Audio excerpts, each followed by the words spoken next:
A lot of people don't know this. I didn't know this. Basically, if you're traveling solo with your baby, with your child, and you share custody, you have a partner who is also the guardian of your child, and you're crossing an international border, there is a piece of paper you absolutely must have with you. That is a notarized consent form or consent letter signed by the other parent to take with you when you cross the border. And it doesn't matter if you're married or divorced or separated with this other partner, as long as that partner has custody of your child as well. You need to have their consent in order to leave the country with their child also. So if, like me, you plan on traveling without your partner with your child soon, in this video I'm going to tell you how to go about getting a letter, writing a letter, filling out this form, how to find a sample form, how to get it notarized, and why you need to carry this with you. So here's what you do. If you're in Canada or the US, I'm going to put two links down below in the description. For Canada, you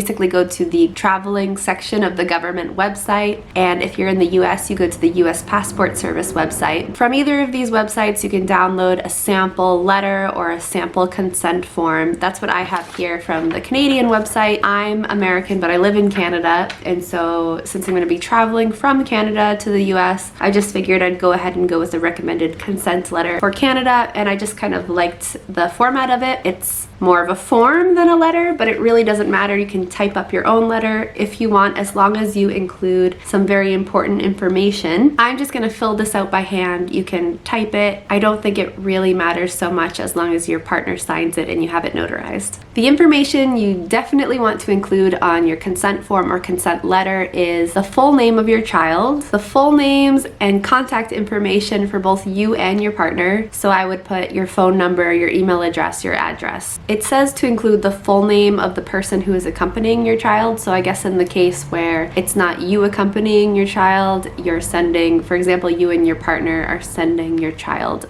to cross the border with a relative, or perhaps even by themselves, you would put the name of the adult who's in charge of them. And then you need to include where your child is traveling and the dates, so how long they're going to be away. Do a quick little Google search for notaries in your area, book an appointment. You and your partner have to go to the notary together. Make sure you don't sign the consent form or the consent letter before you go to see the notary. Leave that signature part of the letter blank. Basically, a notary is serving as a trusted official witness who saw the two of you both sign the piece of paper together. The notary will stamp the form saying, yes, it's official, they both agree, they're consenting to let their child travel with this one parent on their own, and you're good to go. You carry this form or you carry this letter with you on your travel day. Now, who's going to look at this letter? Who's going to ask you for it? Maybe no one. I would say there's probably a 90% chance, depending on where you're traveling from or where you're traveling to, that nobody asks you for this letter. But it's better to be safe than sorry. There are a lot of countries that will ask you for this letter. Either the immigration officers or the airline can ask you for this letter while you're checking in. And why? Unfortunately, it is due to things like kidnapping and human trafficking concerns. So people just want to make sure that the child is traveling with the guardian, their true guardian, who they're supposed to be traveling with, and that both parents know what's up and what's going on. I'm in a lot of travel forums with other parents who travel a lot with their kids, especially their babies and toddlers, and some of the reasons I've seen why immigration officials or airline officials might ask for this letter are sort of profiling type things. So maybe you have a different last name than your child doesn't look like you, your child has a different passport than you. A couple of these things are true for me and my son, so I just want to make sure that we have this consent letter with us when we cross the border in a few days.